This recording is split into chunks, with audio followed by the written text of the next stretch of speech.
Hey folks, so I am in Chloride, Arizona. I stayed here last night. I first have to say this is just like restores my faith in humanity. I rolled in here, was gonna stay at an RV park and found out that they're not allowing any overnights, and stopped in the restaurant here, and somebody just let me park in their yard, and they stayed open late to make me some dinner. And I just, this morning everybody's so friendly, and this is the kind of place you want to retire. There's a group that comes into the restaurant every morning and they're like, oh, they didn't hear from so and so, they go and check on them. Like it's a tight community. It's very sweet. So it's an old mining town, and what we're gonna do is go around and explore. And they say it's the oldest continuous, oh my gosh. There's a bull just walking around the streets.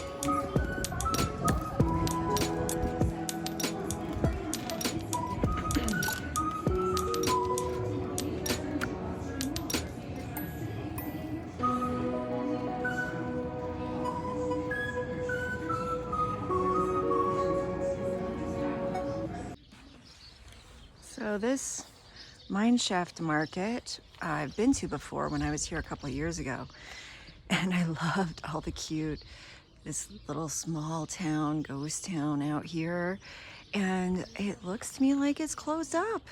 I don't know if this is a pandemic thing or what, but what a bummer, because this was a really cute shop.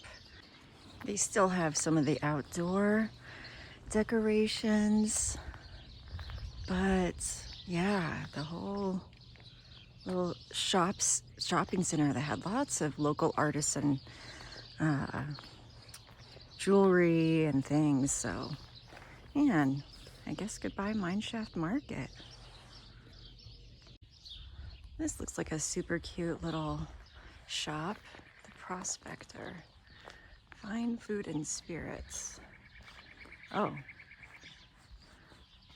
they're closed for sale. Well, guess this isn't open anymore either. So here we are at the main drag. Look at this cute antique shop. Of course, I'm here at like 8:30 on a Thursday, so nobody's really out. I think this is primarily open on the weekends, although, oh, we have a broken window up there. Can't really tell if this is opening up on the weekends now still, or they're closed up. This has to be the cutest place I've ever seen. Reclaimed, reused antiques. Kind of gives you a sense of what it was like here many years ago.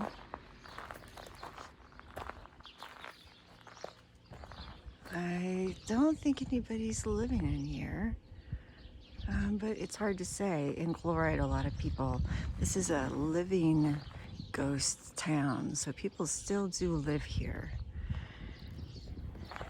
And it's not many. I think there's less than 100 people.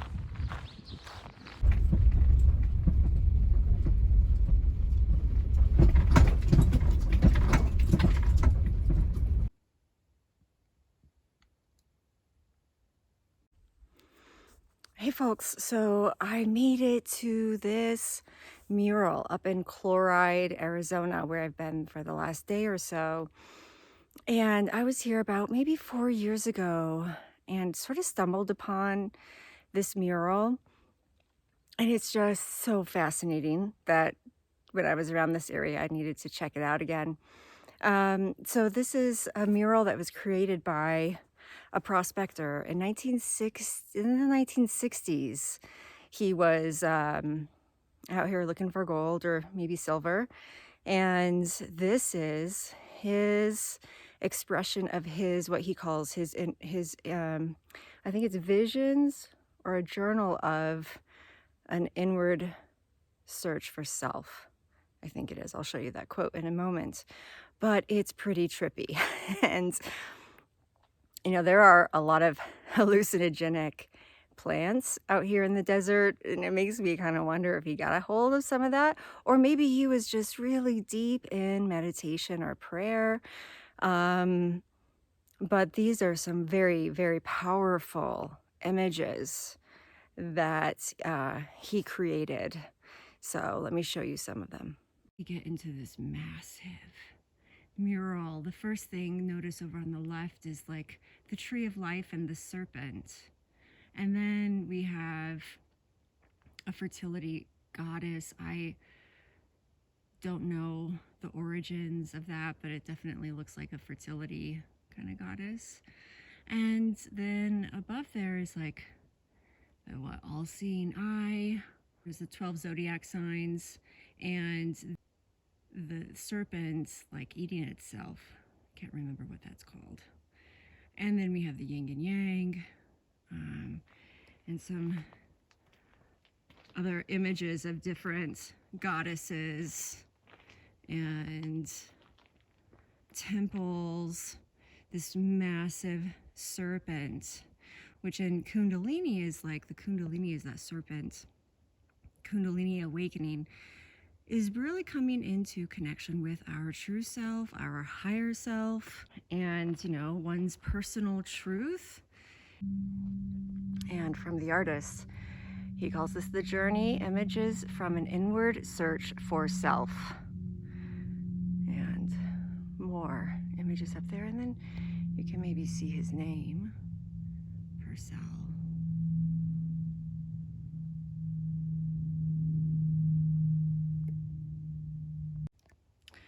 So the serpent in many traditions holds wisdom. While there's this temptation, it's like wisdom of the dark, of the unknown. You know, the serpents go underground, and it's like that self-awareness that isn't really attainable in normal waking consciousness.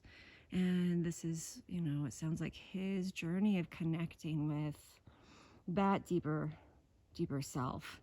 This goddess figure there, part of this wider image. Well, I'm leaving the tour of the murals up here. Just, you know, for information for folks who would want to come here.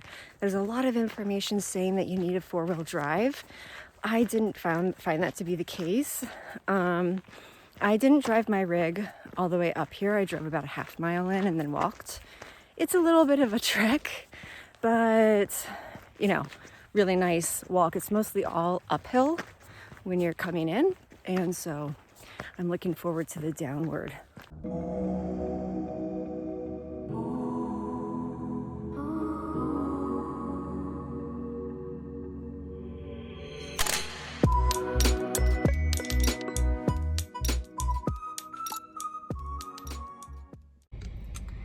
Okay, so we just got back from the murals and we're gonna be driving through town. I just want to show you some of the yards in Chloride are so sweet. People, I mean, there's definitely an artistic, creative freedom here and expression. And being in the desert here, you can just see it's so unique. There's something really unique about this particular landscape and desert. And so I came here for a couple of reasons. One is to see the murals. The other was to come through the town because I've been here before, and I thought it was such a cool town. And other is that there's a story that I have in my lineage, in my ancestral lineage. A distant relative has a street named after them. It's called Patterson. And when I stayed it was at the restaurant the other night, I asked them if they knew anything about this street name. They said yes, told me where it was or where it is. So this Patterson, we're gonna go look for this street named after my long lost relative. Okay, let's go. Okay, we found Patterson Road. It's actually just outside, right before you enter Chloride. So let's check this out.